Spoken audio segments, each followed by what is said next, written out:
So hi guys, welcome back to my to videos. तो इस video में दोस्तों डिस्कस करने वाले हैं यहाँ पर कुछ इंपॉर्टेंट कंपनीज़ को और उनसे रिलेटेड कुछ इंपॉर्टेंट अपडेट्स हैं जिसकी बात करेंगे इस वीडियो में।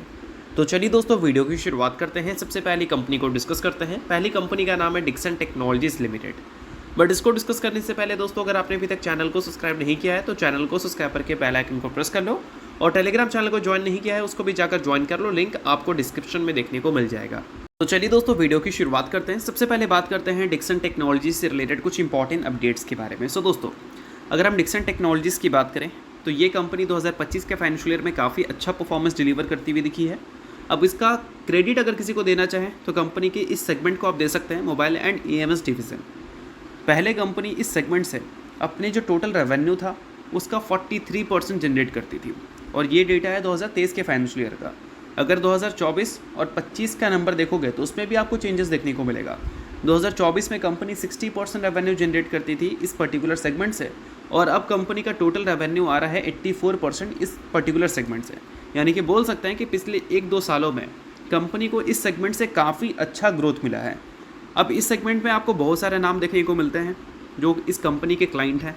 इसमें मोटोरोला देखने को मिलता है, शाओमी देखने को मिलता है, ओप्पो दिखेगा, सैमसंग दिखेगा, एज वेल एज आपको वीवो भी देखने को मिलेगा। और जितना कंपनी ने ग्रोथ अब तक रिपोर्ट कर दिया है वो तो ठीक है, बट कंपनी के पास अच्छे खासे ऑर्डर बुक भी हैं, तो इसका मतलब ये है कि आगे चलकर भी ये ग्रोथ रिपीट हो सकता है। अब नोट करने वाली बात यहाँ पर यह है कि इतने कंपनी के जो क्लाइंट हैं इसमें एक और नाम आपको ऐड होता हुआ देखने को मिल सकता था, और वो नाम था एप्पल का। क्योंकि US और चाइना के बीच में जो हमें टैरिफ वॉर देखने को मिली थी, इससे एप्पल काफ़ी ज़्यादा परेशान था, क्योंकि एप्पल के जो फ़ोन्स हैं वो काफ़ी ज़्यादा महंगे हो जाएंगे US में टैरिफ की वजह से, जिस केस में क्या है कि उनके जो रेवेन्यू प्रॉफिट सभी ज़्यादा गिर सकते हैं। अब इस केस में उन्होंने क्या डिसाइड किया था, इनके जो CEO हैं उन्होंने डिसाइड किया था कि चाइना से वो अपने कुछ प्रोडक्शन को शिफ्ट करेंगे आने वाले सालों में इंडिया की तरफ, जिससे क्या है कि उनके जो फ़ोन्स हैं वो US में इतने ज़्यादा महंगे होंगे नहीं।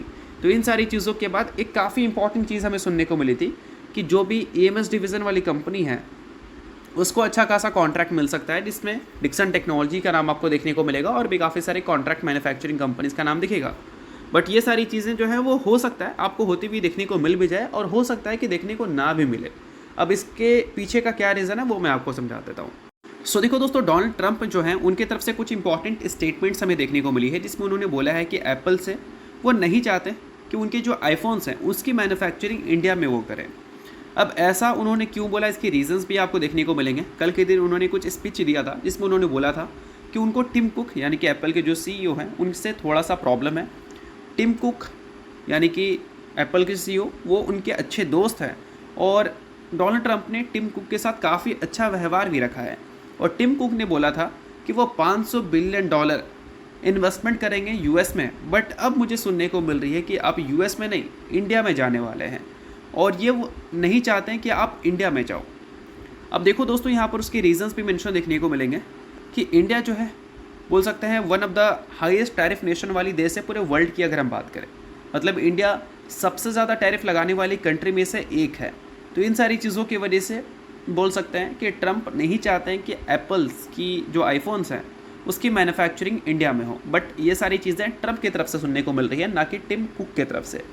तो टिम कुक की तरफ से ये सारी चीज़ें सुनने को ना ही मिले तो ही डिक्सन टेक्नोलॉजीज़ के लिए और जो भी मोबाइल मैन्युफैक्चरिंग कंपनीज़ हैं उनके लिए फ़ायदे का सौदा रहेगा। बट अगर टिम कुक भी ये सारी चीज़ें बोलने लग जाए तो उस केस में क्या है कि जो हमारी एक्सपेक्टेशंस थी उस एक्सपेक्टेशंस पे ताला ज़रूर लगेगा। सो अब दोस्तों, वीडियो में आगे बढ़ने से पहले बात कर लेते हैं मेरे टेलीग्राम चैनल के बारे में, जिसको अगर आपने अभी तक ज्वाइन नहीं किया है तो उसका लिंक आपको डिस्क्रिप्शन में देखने को मिल जाएगा। लिंक के थ्रू जाकर चैनल को ज्वाइन कर लो। ज्वाइन करने का दोस्तों सबसे बड़ा बेनिफिट यह है कि हमारा चैनल टाइप किया है SEBI registered research analyst mister Kulneet Singh के साथ, जिसका रजिस्ट्रेशन नंबर आप यहाँ पर नोट कर सकते हैं। अब चैनल को ज्वाइन करते हैं तो इनकी जो काफ़ी सारी एक्टिविटीज़ हैं आपको इस चैनल पे देखने को मिलती है, जिसमें ये आपको चार्ट्स वगैरह शेयर करते हैं जिससे आपको आइडिया लगता है। और उसके अलावा दोस्तों काफ़ी सारी कॉल्स एंड अपडेट्स भी आपको यहाँ पर मिलता है बिल्कुल फ्री ऑफ कॉस्ट। तो इन सारी चीज़ों का बेनिफिट आप ले सकते हैं।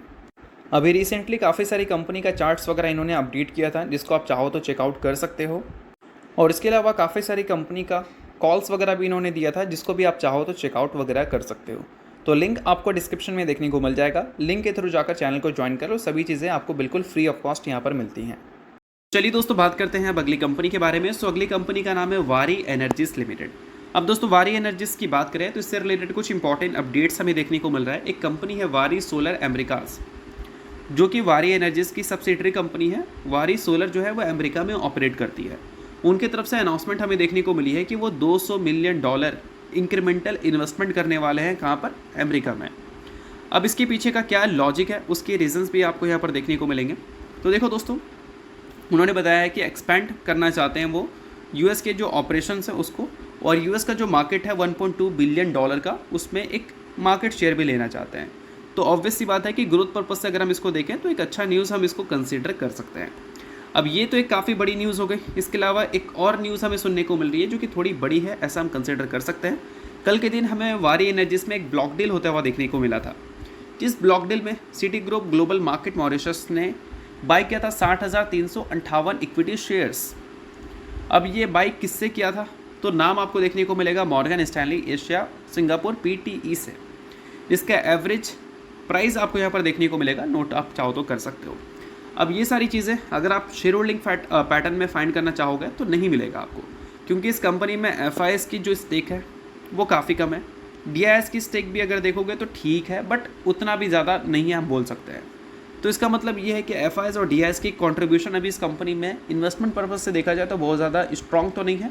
तो इस वजह से ये न्यूज़ इंपॉर्टेंट तो हो सकती है, बट बहुत बड़ी न्यूज़ इसको हम कंसिडर नहीं कर सकते, क्योंकि FIS बहुत ज़्यादा स्टेक्स इस कंपनी का ओन करती नहीं है, और नहीं करती तो बोल सकते हैं कि वो जो ब्लॉक डील हुआ है वो 0 पॉइंट समथिंग स्टेक में ही हुआ होगा। ठीक है, तो चलिए इसके अलावा बात करते हैं अगली कंपनी के बारे में।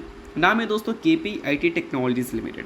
अब KPIT टेक्नोलॉजीज़ की दोस्तों अगर हम बात करें तो इस कंपनी में कुछ चेंजेस हमें देखने को ज़रूर मिली है शेयर होल्डिंग पैटर्न में, जहां पर FIS के स्टेक पिछले 2 क्वार्टर में बैक टू बैक हमें नीचे गिरते हुए दिखे, और DIS के स्टेक बैक टू बैक पिछले 2 क्वार्टर में ऊपर जाते हुए देखने को मिले हैं।